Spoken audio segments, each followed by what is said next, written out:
Hello, dear RBI Grade B aspirants, and welcome to EduTap. So, guys, your phase one exam for RBI Grade B is on 13th of June, and now we have started a series wherein we will be targeting top 200 MCQs from different topics of your syllabus. So, starting from error detection, then close test, then double fillers, rearrangement, word swap, reading comprehension. So we are going to practice all these topics in this series, guys. So don't forget to like the video and don't forget to subscribe if you're here for the first time. And guys, before we go any further, first of all, let me tell you about our special crash course that we have launched for you guys. हमने एक special crash course launch किया है जो students अब तैयारी करना चाहते हैं अपने आरबीआई एग्जाम की। गाइज इस क्रैश कोर्स में आपको हर वो कंपोनेंट मिलेगा जो आपको अपनी प्रेपरेशन फेज वन की करने के लिए ज़रूरी है। मैं आपको दिखाता हूँ गाइज, वैसे तो लिंक वीडियो के डिस्क्रिप्शन में भी दिया हुआ है, but there is a simple way of going about it. Guys आपने बस क्या करना है, आपने अपने ब्राउज़र पे जाना है और ब्राउज़र पे जाके आपको बस टाइप करना है edutap.in। Just type edutap EDUTAP edutap.in और जैसे ही आप एंटर प्रेस करेंगे आप हमारे लैंडिंग पेज पे आ जाएंगे। और ये रहेगा इस हमारे सारे के सारे कोर्सेज में सबसे ऊपर आपको दिखेंगे आरबीआई ग्रेड बी कोर्सेज। इस पर क्लिक कीजिए and scroll down and you will see the courses available to you. ये है गाइज हमारा phase one plus phase two live crash course जिसकी क्लासेस अभी कल ही स्टार्ट हुई हैं, तो अभी बहुत टाइम नहीं निकला है इसमें, आप अभी भी एनरोल कर सकते हो। और ये सारी क्लासेस आपको रिकॉर्डेड फॉर्म में भी अवेलेबल मिलेंगी बाद में। तो इनमें आपको लाइव क्लासेस मिलेंगी हर सब्जेक्ट की, quants, reasoning, English, current affairs, general awareness, finance management, everything for phase one as well as phase two. साथ में आपको सॉल्व पीवाईक्यूज मिलेंगे हर सब्जेक्ट के, चैप्टर वाइज टेस्ट मिलेंगे हर सब्जेक्ट के, फुल लेंथ टेस्ट मिलेंगे और ये आपको पूरे एग्जाम की प्रिपरेशन में आपको बहुत हेल्प करने वाले हैं। इस पे अभी हम 80% डिस्काउंट ऑफर कर रहे हैं। The coupon code is RBI80। फिर हमारी टेस्ट सीरीज है, you can also look into the test series. ये फेज वन की test, phase one plus phase two की टेस्ट सीरीज है, ये सिर्फ फेज टू की टेस्ट सीरीज है। और ये है गाइज हमारे कंप्लीट कोर्सेज। ये सिल्वर कोर्स है जो सिर्फ फेज टू और इंटरव्यू की प्रिपरेशन कराता है, लेकिन this is the one stop solution for all your needs. Guys इसमें आपको phase one plus phase two plus interview तीनों फेजेस की तैयारी मिलती है और कंप्लीट इसमें आपको हर चीज़ मिलेगी। लाइव क्लासेस भी मिलेंगी जो क्रैश कोर्स वाली हैं, प्री रिकॉर्डेड कॉन्सेप्ट क्लासेस भी मिलेंगी जो क्रैश कोर्स में नहीं है, कॉन्सेप्ट नोट्स मिलेंगे, summary sheets, mock test, current affairs magazines, solve previous year questions, chapter wise mock test, sectional test, current affairs and full length test. And guys we are offering flat 76% discount on these courses and the coupon code is RBI76। ठीक है, so come join us, streamline your preparation and make your journey constructive and fruitful for yourself. आप और detail जानना चाहते हैं, brochure download कर सकते हैं यहाँ से, या आप हमें कॉल भी कर सकते हैं हमारे गिवन नंबर पे जो आपको स्क्रीन पे अभी दिख रहा है, 8146207241। That's our official number. चलिए तो स्टार्ट करते हैं गाइस अपना आज का टॉपिक, एरर डिटेक्शन। अब हमें क्या करना है, आपको जैसे एग्जाम में एरर डिटेक्शन के क्वेश्चंस मिलते हैं, आपको एक क्वेश्चन गिवन होगा और उसमें आपको 1 मिनट मिलेगा। मैं 1 मिनट दे रहा हूँ किस चीज़ के लिए, पूरा क्वेश्चन पढ़ के और उसको एट द अर्लीस्ट सॉल्व करने के लिए। चलिए फर्स्ट पार्ट स्टार्ट करते हैं अपने इस टॉप 200 क्वेश्चन की सीरीज का विद एरर डिटेक्शन। तो फर्स्ट क्वेश्चन आपके सामने है, टाइम स्टार्ट हो चुका है गाइज। 1 मिनट में आपको सेंटेंस पढ़ना है और इसके आंसर करना है। The recent recommendations of the Parliamentary Standing Committee on Defense underscores the need for enhanced coordination among agencies, particularly in areas where intelligence lapses have previously led to operational setbacks. Yes guys, अगर आप पढ़ के गलती बता सकते हो तो do share it in the chat box। जो मुझे यहाँ पे गलती नजर आ रही है, the recent recommendations, सब्जेक्ट यहाँ पर कौन था, recommendations प्लूरल है। So the recent recommendations of the parliamentary standing committee on defence, यहाँ पे गलती थी, अंडरस्कोर्स नहीं आएगा क्योंकि recommendations है वो प्लूरल है, तो यहाँ पे क्या आना चाहिए, underscore. So that is the right answer. The recent recommendations of the Parliamentary Standing Committee on Defense underscore the need for enhanced coordination. So it should be part B. Part B में error है क्योंकि subject यहाँ पर कौन था आपका, recommendations, और recommendations क्योंकि प्लूरल है तो वर्ब भी क्या होनी चाहिए इसके साथ, प्लूरल, लेकिन underscores is a singular verb. तो ऐसे आपको सॉल्व करना है और गाइस हर क्वेश्चन के लिए आपको 1 मिनट मिलने वाला है। चलिए सेकंड क्वेश्चन देखते हैं गाइस।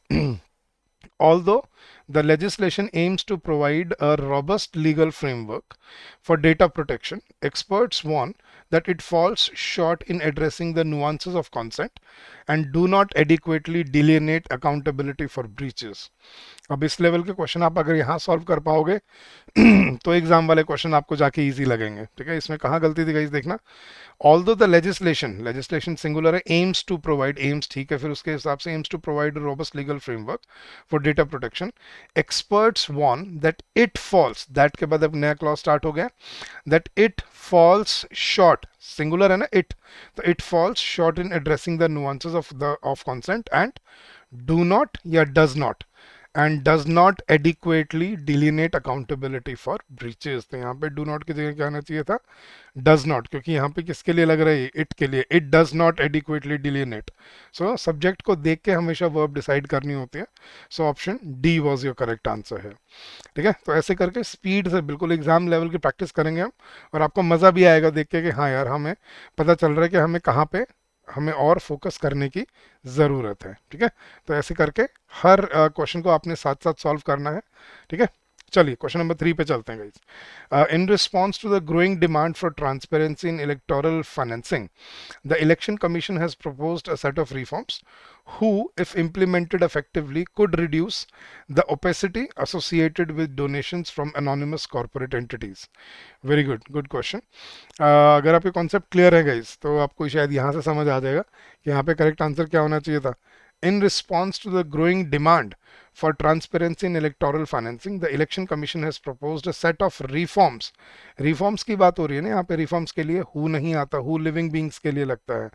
तो the committee has, the Election Commission has proposed a set of reforms which, if implemented effectively, could reduce the opacity associated with donations from anonymous corporate entities. So, यहाँ पे who की जगह क्या आना चाहिए था, which, क्योंकि who किसके लिए लगता है गाइस, लिविंग बींग्स के लिए, जबकि नॉन लिविंग एंटिटीज के लिए हम क्या यूज करते हैं, which यूज करते हैं। ठीक है, चलिए गाइस नेक्स्ट क्वेश्चन आपके सामने।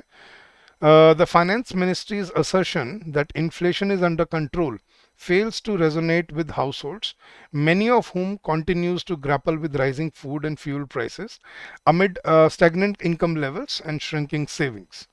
तो मुझे तो आई थिंक गलती समझ आ गई है। आप देखिए गाइस, गाइस आप ना जैसे क्वेश्चन है तो वीडियो को पॉज कर लीजिए अपने क्वेश्चन पढ़िए और फिर देखिए इसका सॉल्यूशन अकॉर्डिंग टू यू ठीक है या नहीं है। ठीक है, तो अपने वीडियो को पॉज करके और पहले क्वेश्चन पढ़ के आप अपना आंसर दिए और फिर देखिए आपकी सही है या गलत है। तो यहाँ पे था guys, the finance ministry's assertion that inflation is under control fails to resonate with households many of whom. अब यहाँ पे गाइस हुम हम ऐसे यूज नहीं करते, हुम is used for objective pronoun, तो मेनी ऑफ हुम नहीं, मेनी ऑफ विच यूज होता है यहाँ पे।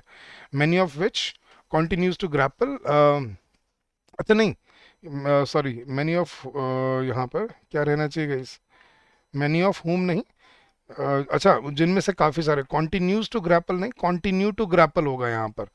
हुम, मेनी ऑफ हुम, जिनमें से काफी, जिनमें से, ठीक है, तो मेनी ऑफ विच नहीं, मेनी ऑफ हुम, क्योंकि हाउस होल्ड्स की बात हो रही है। ठीक है, बट गलती थी यहाँ पे गई सी पार्ट में, यहाँ पे कॉन्टिन्यूज की जगह क्या आएगा, many of whom continue to grapple with rising food prices. So the finance ministry's assertion that the inflation is under control fails to resonate with households, many of whom continue to grapple with rising, many of whom, many of households की बात कर रहे थे यहाँ पे, continues की जगह क्या आना चाहिए, continue to grapple with rising food and fuel prices. मैं वो वही पिछले वाले क्वेश्चन के होता है ना कि एक क्वेश्चन जो आप कॉन्टिन्यूटी में कर रहे होते हो, तो मुझे हु हुम वाला दिमाग में चल रहा था, लेकिन मेनी ऑफ हुम है वो ठीक है, मेनी ऑफ हुम मतलब जिनमें से काफी सारे, तो दैट्स करेक्ट, बट कॉन्टिन्यूज की जगह यहाँ क्या रहेगा, continue. Next question, guys. Question number 5. The panel of constitutional experts convened to deliberate on the implications of the new citizenship law were sharply divided over whether the statute infringed on fundamental rights or merely sought to streamline existing legal ambiguities. All right. So the panel of constitutional experts convened to deliberate, matlab to discuss on the implications of the new citizenship law were sharply divided. तो divided है तो experts हैं, तो word divided over whether the statute infringed on fundamental rights or merely sought to streamline existing legal ambiguity. Sentence is correct as it is. आप जरूर सोच रहे होगे कि सर ये पैनल है, पैनल तो सिंगुलर है ना, तो उसके लिए वॉज नहीं आना चाहिए था यहाँ पर, बट नहीं गाइस, याद रखना जब वो डिवाइड हो जाते हैं, अलग अलग हो जाते हैं, बढ़ जाते हैं, तो उनको हम, इन वर्ड्स को हम प्लूरल की तरह ही ट्रीट करते हैं, याद रखना। जैसे my family is fighting among themselves, या my family are fighting among themselves, मतलब मेरे परिवार वाले आपस में ही लड़ रहे हैं। So my family are fighting among themselves. The audience were throwing empty bottles at each other. तो ऑडियंस यहाँ पे बेशक सिंगुलर वर्ड है, फैमिली बेशक सिंगुलर वर्ड है, but if they start acting separately, divided in a separate individual manner, then they are treated as plural. तो sentence is correct as it is. तो ऐसे ऐसे भी वो आपको कॉन्सेप्ट क्लियर होने चाहिए कि इन वर्ड्स को हम किन वर्ड्स को कैसे ट्रीट करते हैं, ठीक है। चलेगा इस next question. With several key verdicts pending before the Supreme Court, legal scholars have urged to greater judicial restraint in cases where the executive's domain might be perceived as unduly encroached upon. Yes guys, क्या गलती है? देखो, आप 15 second में आप sentence पढ़ सकते हो, उसके बाद आप 20 सेकंड लगा सकते हो उसको सॉल्व करने में, राइट? तो यही आपके एग्जाम की स्ट्रेटजी भी होनी चाहिए, quick and efficiently.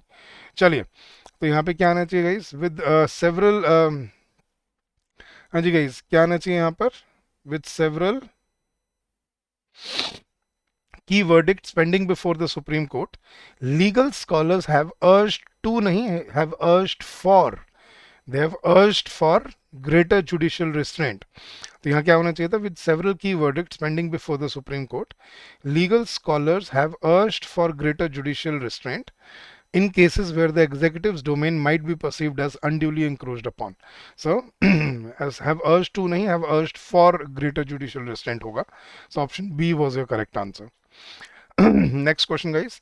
That the central bank has chosen to maintain the status quo on interest rates despite mounting inflationary pressures and volatile markets suggests a cautious approach aimed at averting panic while keeping growth projections intact. ये अभी waste Asia war में चल ही रहा है ये सब। So the that the central bank has chosen to maintain the status quo on interest rates despite mounting inflationary pressures and volatile markets suggests, नहीं suggests आएगा यहाँ पर गाइस, अभी भी याद रखना, अगर कभी सेंटेंस that से स्टार्ट हो रहा है, that means they are talking about a particular particular viewpoint or particular prospect, right? And that is always singular, याद रखना। So that से start हो रहा है, तो the verb should be singular. That the central bank has chosen to maintain status quo in interest rate despite mounting inflationary pressures and volatile markets. That suggests a cautious approach aimed at averting panic while keeping growth projections intact. So yes, option C is your correct answer. यहाँ पे suggest की जगह क्या होना चाहिए था? Suggests. Next question guys. Although India has made strides in renewable energy production, it continues to remain heavily reliant on coal-based power plants that not only pollutes the air but also contribute to long-term ecological damage. Yes guys, मुझे तो गलती पता लग गई है, आप देखो आपको गलती मिलती है या नहीं मिलती है, वीडियो को पॉज कर लो और फिर इसका सॉल्यूशन सुनना। चलिए, तो क्या गलती है गाइस? देखो, हालांकि although India has made strides in renewable energy production, हालांकि हमने लगभग 400 गीगावाट तक टच कर दिया है, it continues, but India still continues to remain heavily reliant on coal based power plants. अब यहाँ plants की बात हो रही है, which is plural. So coal based power plants that not only pollutes the air, या that not only pollute the air. Guys, अगर आपको ये कॉन्सेप्ट नहीं पता तो ये ज़रूर सीखना चाहिए आपको जाके, क्योंकि एग्जाम में बहुत गलतियां बनती हैं इस पे। कहाँ पे सिंगुलर के साथ सिंगुलर वर्ब लगेगी, प्लूरल के साथ प्लूरल वर्ब लगेगी, और वो कैसे बनेगी, कैसे उसको ऑब्जर्व करना है। It's really important to learn. और ये अभी हमारे क्रैश कोर्स जो मैंने बताया, इसमें अभी इंग्लिश की क्लासेस होने वाली हैं, तो उसमें जाके ये कॉन्सेप्ट्स आपको ज़रूर मिलेंगे, याद रखना। So on call based power plants that not only pollute the air, not pollutes the air, but also contribute, ये देखो आगे भी इसने सही, आगे इसने ठीक दिया, but also contribute to. So not only pollutes की जगह क्या आना चाहिए? Not only pollute the air but also contribute to long term ecological damage. So option C is your correct answer guys. चलिए नेक्स्ट क्वेश्चन पे चलते हैं, question number 9. The state government's failure to release timely compensation to flood victims has exacerbated public anger, particularly in districts whose rescue efforts were either delayed or inadequately coordinated due to a lack of interagency communication. तो 15 second में आप sentence पढ़ सकते हो guys, अगर आपको, और अगर आपने सही से प्रैक्टिस किया है, कॉन्सेप्ट क्लियर है, तो आप अगले 20 15 20 सेकंड में इसको सॉल्व भी कर सकते हो आराम से। यस गाइस, तो क्या गलती है इसमें बताइए? The state government's failure to release timely compensation to flood victims has exacerbated public anger, particularly in districts whose rescue efforts नहीं, वेयर रेस्क्यू एफर्ट्स, जहां, जब देखो जब प्लेस की बात होती है तो हम वेयर यूज करते हैं, where rescue efforts were either delayed और इनएडिक्वेटली कोऑर्डिनेटेड, तो जहां पर उन डिस्ट्रिक्ट्स में जहां पर रेस्क्यू एफर्ट या तो डिले हो गए या अच्छे से कोऑर्डिनेट नहीं किए गए क्योंकि इंटरजेंसी कम्युनिकेशन सही से नहीं हो पा रहा था, तो यहाँ उसकी जगह क्या आएगा? Where. So option C is your correct answer. क्या होना चाहिए था? The government's failure to release timely compensation to flood victims has exacerbated public anger, particularly in districts where rescue efforts were either delayed or inadequately coordinated. So option C was your correct answer. चलिए next question guys, अच्छे question लग रहे हैं guys तो video को like जरूर करिएगा और सब्सक्राइब करिएगा और अपने कमेंट सेक्शन में अपना फीडबैक भी जरूर दीजिएगा। चलिए, in a bid to bolster diplomatic ties, the Prime Minister announced a series of initiatives that includes trade concessions, educational exchanges, and the establishment of a joint cultural council. Good question guys. चलिए, क्या गलती है? हाँ जी, मुझे तो समझ आ गई है, वैसे आप बताइए आपको गलती मिल रही है या नहीं मिल रही है। In a bid to bolster diplomatic ties, the Prime Minister announced a series of initiatives that includes, yes, initiatives that include trade concessions. तो गाइस, रिलेटिव सेंटेंसेस में जो नाउन कंजंक्शन से जस्ट पहले होता है ना, या जैसे दैट से पहले यहाँ इनिशिएटिव्स था, वो डिसाइड करता है कि दैट के बाद वर्ब सिंगुलर रहेगी या प्लूरल। तो क्योंकि दैट इनिशिएटिव्स प्लूरल था, तो इसलिए दैट के बाद जो वर्ब है इंक्लूड्स, वो क्या होनी चाहिए थी? इंक्लूड होनी चाहिए थी, plural. So that include trade concessions, educational exchanges and the establishment of a joint cultural council. So again option C was your correct answer. चलिए आगे बढ़ते हैं, question number 11। The journalist whose coverage of conflict zones have won international accolades, accolades मतलब तारीफें, was detained without charge at the airport, raising concerns about press freedom and state surveillance practices. Yes, guys. तो क्या गलती है यहाँ पे? The journalist whose coverage of conflict zones, यहाँ subject कौन था गाइस? जर्नलिस्ट था, सिंगुलर है, right? So the journalist whose coverage of conflict zones have won या हैज वन, जिसकी कवरेज ने, whose coverage of conflict zones has won international accolades। नहीं, तो यहाँ पे ये has यहाँ कवरेज के लिए गई, जर्नलिस्ट के लिए आगे was आ रहा है, ये देखो, the journalist was detained without charge। लेकिन कौन सा journalist? The journalist whose coverage of conflict zones has won international accolades। तो यहाँ कवरेज was the subject, और कवरेज के लिए यहाँ पे have की जगह क्या होना चाहिए था? has होना चाहिए था। तो here option B was your correct answer. So option B is the right choice. The journalist whose coverage of conflict zones, उसकी coverage ने, whose coverage of conflict zones has won international accolades। चले गए, next question पे चलते हैं, question number 12। The public health report, though comprehensive in scope, lack actionable recommendations for addressing systemic issues such as workforce shortages and unequal distribution of primary care infrastructure। So guys, यहाँ क्या गलती थी? ढूंढ के बताइए जल्दी से, मुझे तो आई थिंक गलती समझ आ चुकी है। वही आपको सब्जेक्ट वर्ब एग्रीमेंट की यहाँ पे गलती देखनी थी। The public health report, subject क्या है यहाँ पर गाइस? Report.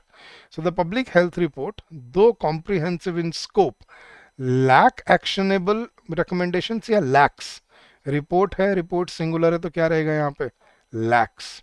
So the public health report, it is though comprehensive in scope, it lacks actionable recommendations, ये कहना चाह रहा है वो। So the public health report lacks actionable recommendations for addressing systemic issues such as workforce shortages and unequal distribution of primary care infrastructure। So option B was your correct answer। तो ऐसे guys हमेशा sentence में subject identify करके और उसके according sentence को follow through करना होता है आपको, ठीक है? चलिए guys, next question, question number 13। The new educational policy seeks policy है तो सीक्स ठीक है। मेरे दिमाग ऐसे चलता है जब मैं पढ़ रहा होता हूँ तो हर चीज़ को मतलब अकॉर्डिंगली फिट करते चलते हैं कि उसके अकॉर्डिंग ये ठीक है, उसके अकॉर्डिंग ये ठीक है। तो सबसे पहले सब्जेक्ट वर्ब एग्रीमेंट ही देखना होता है। So the new educational policy seeks to bridge learning disparities by empowering local bodies and school administrators, yet critics argue that it fails in accounting for socio-economic barriers faced by rural students. Very guys. Yes guys, क्या आना चाहिए? मुझे तो गलती दिख गई है क्योंकि ये कॉम्प्लेक्स प्रपोजिशन की गलती है। तो क्या गलती थी गाइस यहाँ पे देखना, the new educational policy seeks to bridge learning disparities by empowering local bodies and school administrators, yet critics argue it fails in accounting for, नहीं, it fails to account for, in accounting नहीं, it fails to account for socio economic barriers. In accounting for नहीं है, to account for होता है। To account for मतलब इसके बुनियाद पर। सो ये critics argue that it fails to account for, मतलब इसका जिम्मेदार कौन होगा या इसका ख्याल कौन रखेगा, तो मतलब इसका ख्याल नहीं रखा गया है। तो yet it fails to account for socio economic barriers faced by rural students. हो यहाँ पे इन अकाउंटिंग फॉर नहीं, टू अकाउंट फॉर होगा। तो यहाँ पे हम जेरेंड नहीं इन्फिनेटिव यूज करते हैं, to account for socio economic barriers. So option C was your correct answer. चलिए नेक्स्ट क्वेश्चन चलते हैं, question number 14। As global temperatures continue to rise, coastal communities are increasingly vulnerable against extreme weather events, rising sea levels and disruption of traditional livelihood patterns। ऐसे question देखने को मिलते हैं आपको exam में भी गाइस। यस गाइस, बताइए क्या गलती है? As global temperatures continue to rise, coastal communities are increasingly vulnerable against extreme weather events, rising sea levels and disruption of traditional livelihood patterns। अब मुझे तो गलती समझ आ गई गाइस, यहाँ पर गलती थी आपके कॉम्प्लेक्स प्रेपोजिशन की। अगर आपको कॉम्प्लेक्स प्रेपोजिशन अच्छे से समझ आते हैं तो आपको ये पता होगा वल्नरेबल के साथ अगेंस्ट यूज नहीं किया जाता। वल्नरेबल अगेंस्ट नहीं होता, वल्नरेबल टू होता है। तो यहाँ पे क्या आना था? As global temperatures continue to rise, coastal communities are increasingly vulnerable against नहीं, vulnerable to extreme weather events, rising sea levels and disruption of traditional livelihood patterns। तो यहाँ पे vulnerable against नहीं, vulnerable to होगा यहाँ पर। So option B was your erroneous part. चलिए guys next question पे चलते हैं, question number 15। Many tech startups, despite their innovative potential, is struggling to secure long-term funding in a market environment that prioritizes profitability over experimentation and risk। Yes guys, तो क्या गलती है यहाँ पर? मैंने अब जल्दी से वीडियो पॉज करके गलती ढूंढिए और फिर आंसर सुनिए इसका। यस गाइस, क्या गलती है? मेनी टेक स्टार्टअप्स, प्लूरल है तो इजी था गाइस, प्लूरल है subject. Many tech startups despite there innovative potential is struggling या आर स्ट्रगलिंग, ये तो बहुत इजी था गाइस। यहाँ पे क्या आना चाहिए? Are struggling to secure long-term funding in a market environment that prioritizes profitability over experimentation and risk। So that was your correct answer। So option B is the right choice। तो ऐसे हमेशा guys जब भी sentence को left to right पढ़ रहे हो, हमेशा सब्जेक्ट आइडेंटिफाई करके ही आपने सेंटेंस को कंटिन्यू करना है हमेशा, ठीक है? उसके बिना you are not reading it organically, याद रखना। चलिए नेक्स्ट क्वेश्चन पे चलते हैं guys, question number 16। The opposition's demand for an independent probe, the opposition's demand, demand subject है यहाँ पर। So the opposition's demand for an independent probe into the alleged financial misappropriation was met with a firm denial from the cabinet, who insisted that no such irregularities existed। Yes guys, तो इसमें गलती क्या थी? अब मुझे तो गलती मिल चुकी है जो एक बार हमने शायद क्वेश्चन नंबर 2 या 3 में की थी। देखना, हम लिविंग एंटिटीज के लिए हु यूज करते हैं जबकि नॉन लिविंग एंटिटीज के लिए विच, तो वही गलती थी यहाँ पर भी। देखना, the opposition's demand for an independent probe into the alleged financial misappropriation was met with a firm denial from the cabinet who insisted या the cabinet which insisted that no such irregularities existed। यहाँ बात किसकी हो रही है? Cabinet. Cabinet is not a living entity, cabinet is a non living entity, मतलब इसको हम कोई लिविंग बीइंग की तरह ट्रीट नहीं करते। तो हम यहाँ हु यूज नहीं कर सकते, क्या होना चाहिए यहाँ पर? which। So option D was your correct answer। So was met with the firm denial from the cabinet which insisted that no such irregularities existed। चलिए next question guys, Question number 17. While several measures have been taken to digitize governance, concerns remain regarding the inclusivity of such platforms, especially among elderly citizens and that residing in regions without stable internet access. मुझे तो यहीं पे गलती समझ आ गई थी, but still आप बताइएगा इस क्या गलती है इसमें. हाँ जी. अब ये डेमोन्स्ट्रेटिव प्रोनाउंस के ऊपर क्वेश्चन है. देखना, while several measures have been taken to digitize governance, concerns remain regarding the inclusivity of such platforms, especially among elderly citizens and that residing, yeah, and those residing in regions without stable internet access, और उन लोगों के लिए जो ऐसे areas में रहते हैं जहाँ पे स्टेबल इंटरनेट एक्सेस नहीं मिलता. तो यहाँ पे क्या होना चाहिए था, while several measures have been taken to digitize governance, concerns remain regarding the inclusivity of such platforms, especially among elderly citizens and those residing in regions without stable internet access. So option C was your correct answer here. चलिए next question पे चलते हैं guys. Question number 18. The court observed that denying bail solely on grounds of public sentiment constituted a violation of fundamental rights enshrined in the Constitution and undermines the principle of due process. Yes, guys. तो क्या गलती है guys, ढूंढ के बता सकते हो? Yes, guys. जल्दी से. The court observed that denying bail solely, अब यहाँ सब्जेक्ट क्या था, the court observed that denying bail solely on the grounds of public sentiment constituted a violation of fundamental rights enshrined in the Constitution and undermines denying bail and undermines the principle of due process. The court observed that denying bail solely on the grounds of public sentiment constituted a violation of fundamental rights enshrined in the Constitution and undermines the principle of due process. मुझे तो ठीक लग रहा है guys, कोई गलती नहीं है.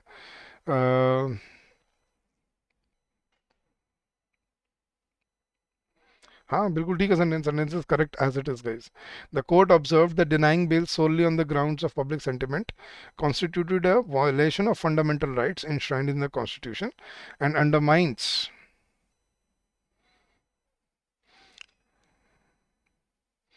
एंड अंडरमाइंस नहीं है, constitutes.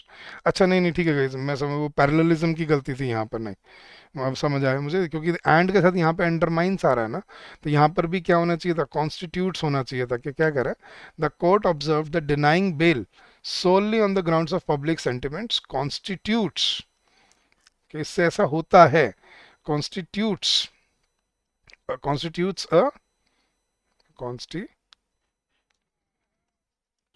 a violation of fundamental rights enshrined in the Constitution and undermines, constitutes and undermines होगा यहाँ पर.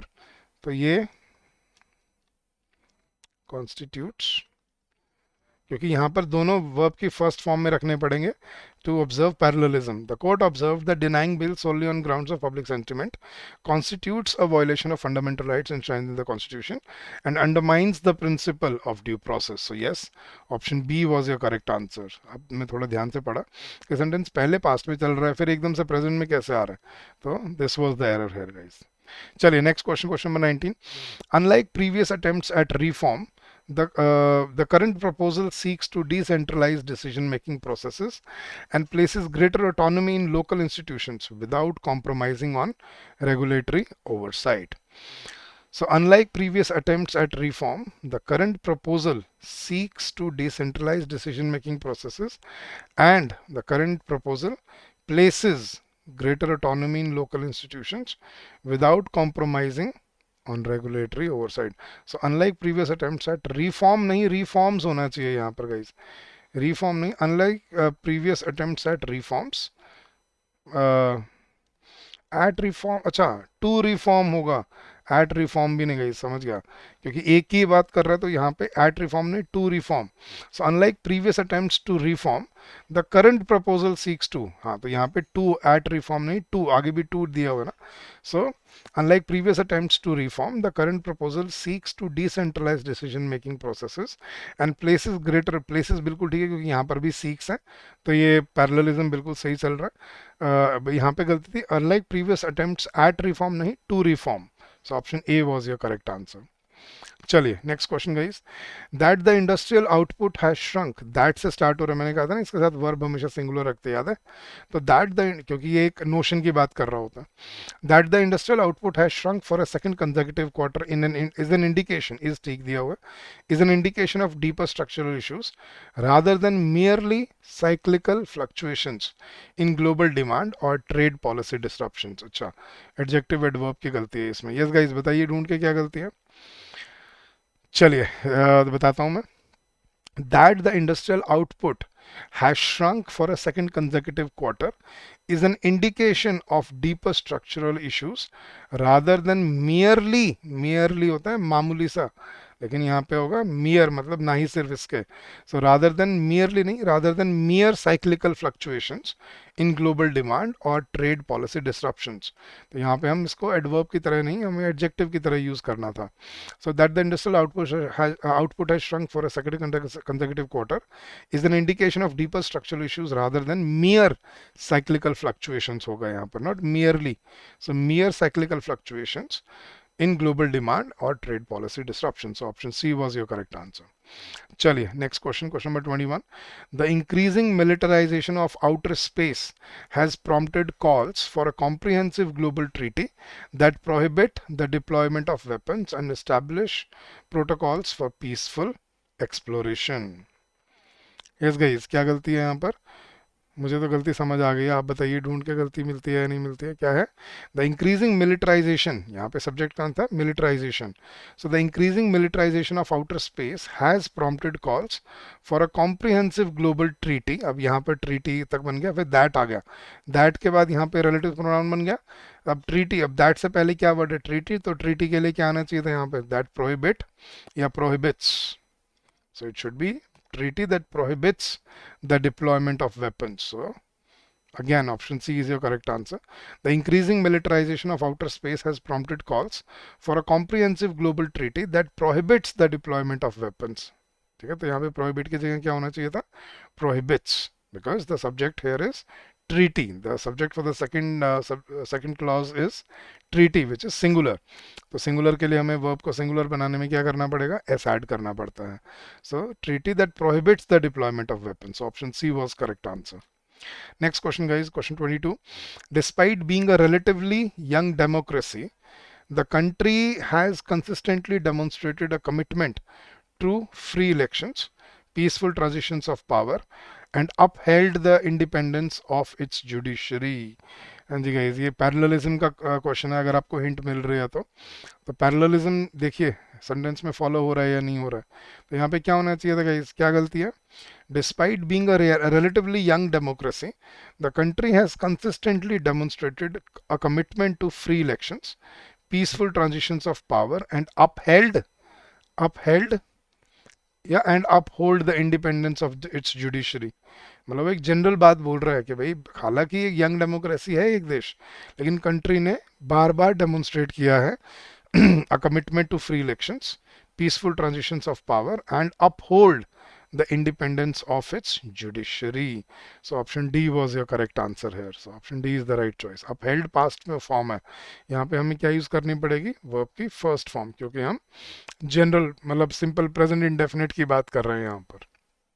तो एंड अपहेल्ड नहीं, uphold the independence of its judiciary. चलिए next question. The international panel's report which was widely circulated contain factual inaccuracies and unverified data that could potentially mislead policymakers and undermine the credibility of the larger findings. Yes guys, तो आप 15 second में sentence पढ़ लेते हो बड़े आराम से।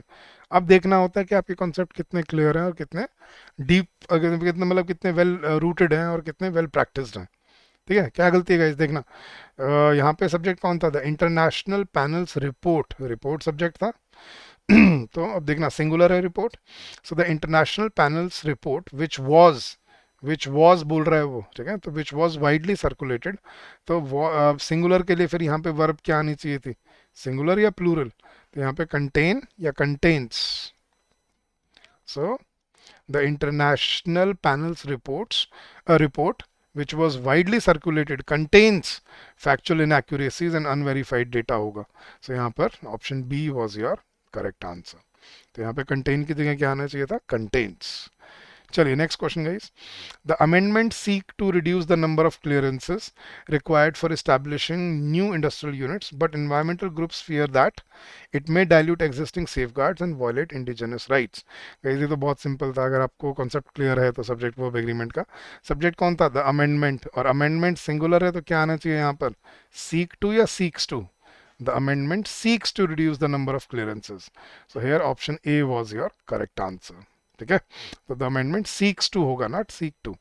और आज का last question guys, although urban infrastructure has improved over the last decade, rural regions continue to suffering from irregular power supply, poor road connectivity and limited access to essential services. Yes guys, पढ़ के बताइए क्या गलती है यहाँ पर। I think इसमें तो आपको गलती मिल जाएगी, क्योंकि जनरल फ्लो में हमें इन्फिनेटिव और जेरेंड का थोड़ा सा आइडिया होता है इंग्लिश का। तो क्या गलती है गाइस यहाँ पर देखना, although urban infrastructure has improved over the last decade, rural regions continue to suffering from या continue to suffer from. To के बाद हम कौन सी फॉर्म यूज करते हैं वर्ब की, यूजुअली वर्ब की first form, to plus V1 use होता है, which is called an infinitive. Infinitive verb बोलते हैं इसको। तो कंटिन्यू टू सफरिंग फ्रॉम नहीं, कंटिन्यू टू सफर फ्रॉम होगा। So option B was your correct answer. तो गाइज ऐसे हमें अपने क्वेश्चंस को टैकल करना होता है एग्जाम में। और गाइज ऐसे ही हम हर ट्यूसडे और हर फ्राइडे सुबह 7 o'clock ये सेशंस आपके लिए लेके आएंगे, ताकि आप डेली सुबह अपनी प्रैक्टिस कर पाओ for all the subjects, several subjects, मतलब क्वांट्स, रीजनिंग, इंग्लिश, ये सभी होगा। तो you'll have lectures every day of the week. तो टॉप 200 क्वेश्चंस आप प्रैक्टिस कर पाओगे हर सब्जेक्ट के। And if you practice 600 questions before the exam, I think that will empower you to clear this. But still, if you need to prepare well, guys, you can join our crash course. ठीक है, जो मैंने आपको बताया पहले भी, कैसे कर सकते हो आप। आपको पहले तो मैं होमवर्क क्वेश्चन दे देता हूँ गाइस एक, ये है आज का आपका होमवर्क क्वेश्चन। ठीक है, इस होमवर्क क्वेश्चन का और सॉल्यूशन आपने मुझे इसी वीडियो के कमेंट सेक्शन में देना है। जल्दी से जाइए, पढ़िए क्वेश्चन को, और फटाफट विद इन 30 सेकेंड्स मुझे इसका आंसर ABCD और क्या एरर है वो इसको वीडियो के कमेंट सेक्शन में मुझे जल्दी से बता दीजिए। ठीक है, और गाइज आप कैसे एनरोल कर सकते हैं हमारे कोर्सेज में, आपको बस क्या करना है गाइज, आपको अपने ब्राउज़र पे जाना है, और ब्राउज़र पे जाके आपको बस टाइप करना है edutap.in। आप अपने कोई भी ब्राउज़र, मतलब चाहे आपका ओपेरा हो या मतलब ओपेरा हो या कोई भी ब्राउज़र हो, जाके बस टाइप करिए edutap.in। ठीक है, और सीधा आप आ जाएंगे हमारे लैंडिंग पेज पे। यहाँ पे आपको दिखेंगे हमारे RBI ग्रेड बी के कोर्सेज, इस पर क्लिक कीजिए, नीचे आइए, और ये रहे आपके। सबसे पहले तो लाइव क्रैश कोर्स जो कल ही लॉन्च हुआ है, कल उसकी फर्स्ट क्लास थी, तो ये आप ज्वाइन कर सकते हैं। इसमें आपको फेज़ 1 और फेज़ 2 के सभी सब्जेक्ट्स की लाइव क्लासेज मिलेंगी, PYQs, चैप्टर वाइज टेस्ट और फुल लेंथ टेस्ट मिलेंगे। और गाइज इस पर अभी हम 80% डिस्काउंट ऑफर कर रहे हैं, the coupon code is RBI 80।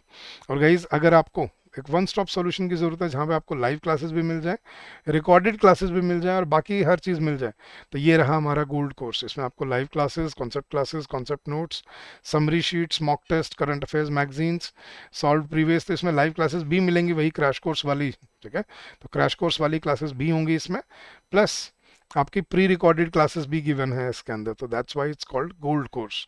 इसमें फेज़ 1, फेज़ 2 प्लस इंटरव्यू तीनों की तैयारी होती है, और इस पर we are offering flat 76% discount and the coupon code is capital RBI 76। So come join us, streamline your preparation and make your journey constructive and fruitful for yourself. Guys, if you still have any doubts, any queries, please call us on this number during the office hours, which is 8146207241, or you can also drop us an email at hello@edutap.co.in.